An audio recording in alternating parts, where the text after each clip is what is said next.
Patty Hajdu is Canada's Minister of Health, and she is with me now in our studios to give us the latest on the government's plans to deal with this coronavirus outbreak and to get those Canadians in China back home. Good to see you again. Nice to see you. Thanks for being here. So let's start there.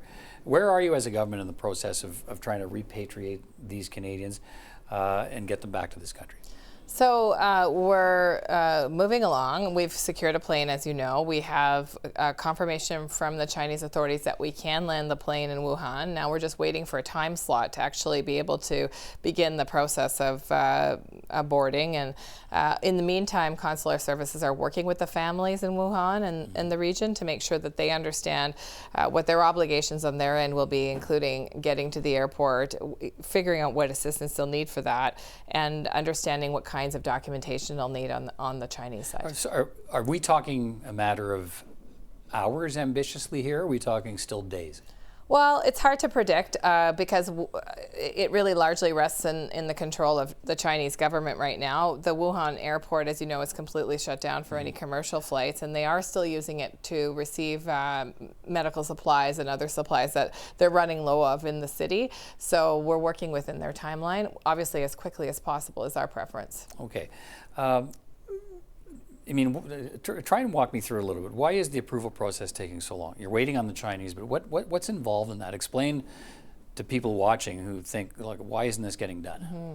Well, obviously, first of all, we had to figure out where we could station our crew, and so we've been able to secure permission from Vietnam to be able to depart from Hanoi. So that's a lot closer, so that we can actually be ready to go when Wuhan says there is a slot. As I mentioned, the Chinese authorities have indicated to us that the airspace is very congested right now. They've listen, this is a city that's fully quarantined. What that means is that supplies are not easily flowing in and out of the city. There is a great need for emergency supplies, and so there's a lot of activity, and it's really about finding the slot where the Canadians can land the plane and actually start the repatriation. But other countries have been able to do that, and so were we a little slow out of the gate in terms of getting on this and trying to find a plane, get it on standby, waiting to see? I know there was questions in the beginning of how many Canadians would actually want to be evacuated, but even without knowing what that final number was going to be, wouldn't it have been prudent to put a plane on standby and be ready to go? Well, I would dispute that because, in fact, we didn't think we had that many Canadians who wanted to leave. So we were looking at relationships with other allied countries that were in the process of doing a repatriation process to see if we could place Canadians that had indicated they wanted to leave on those planes. But as I and my colleagues began to speak about the need for people in the region to register with the Global Affairs Consulate Services, the numbers went up dramatically. As a matter of fact, 100 in one day. So we went from 63 Canadians in Wuhan or the Hubei region that were saying they needed some assistance in some form or another, not all wanting to leave, to 163 overnight. And that's when we realized we're going to need to secure a plane. And so these pieces have been in play for the last several days. On the domestic side, which is the side that I'm more responsible for, that's the planning that we've been taking this time actually to put together a plan to make sure we can receive the Canadians safely. And they're going to be received at CFB Trenton. They're going to be quarantined for 14 days. I guess some people wonder, why do they need to be put into quarantine at CFB Trenton if they're, and my understanding is at this point they're showing no symptoms. That's right. Those Canadians in Wuhan. Why couldn't they be put in isolation at home? Well, what we know is that you can still be ill and be asymptomatic. So to be perfectly safe, we have decided to quarantine people from the Wuhan region for 14 days. Wuhan is the epicenter of the outbreak. In fact, the majority of infection takes place in the area around Wuhan and in the Hubei province.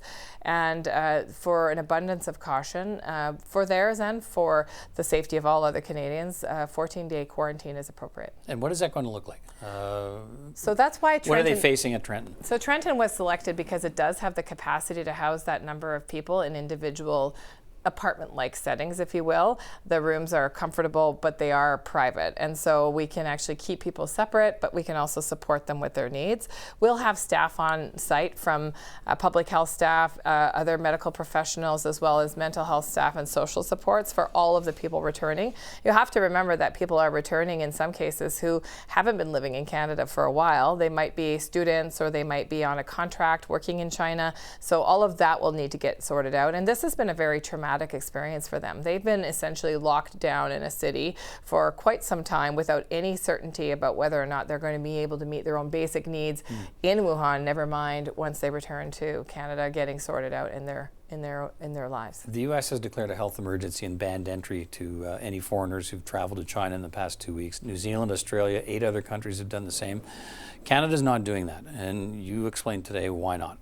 Well, first of all, the World Health Organization has actually said that travel restrictions in terms of increased border restrictions is not actually helpful in terms of containing the virus, and it actually can add to the challenges around communication and transmission of information for countries. So if you imagine that you stop sort of relationships with countries through border security measures that are excessive, it actually gets harder to actually share information and share goods and services that might be needed to contain the virus.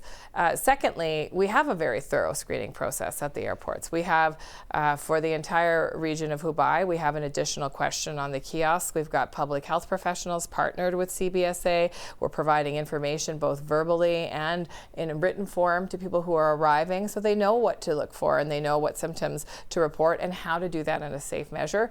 That has actually proved to be very effective. All 4 cases were detected through those self-reporting mechanisms, which then allowed for the public health agencies in their various jurisdictions to actually control and isolate that patient and then do the contact tracing as appropriate. All right, we'll watch as the story continues to unfold. Health Minister Patty Hajdu, thanks for your time. Thank you very much.